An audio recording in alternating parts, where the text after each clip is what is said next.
Hey guys, it's Eric. Today I'm going to show you how to install a handpiece maintenance station. This unit is a TPC H6000 unit that does multiple handpieces at a time.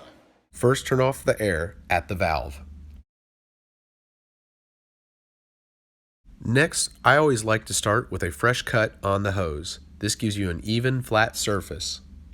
Collapse the collar on the inlet valve and insert the hose. This will secure it in place. Unscrew the cap on top of the unit.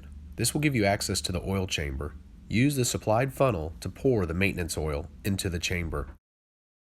Use the window on the front of the unit to make sure you have put ample amount of oil inside the unit.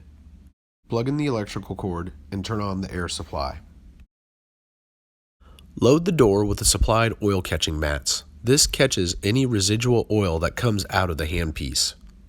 Congratulations on your installation of your new automated handpiece maintenance station. If you have any questions, put them in the comments below. Have a great day.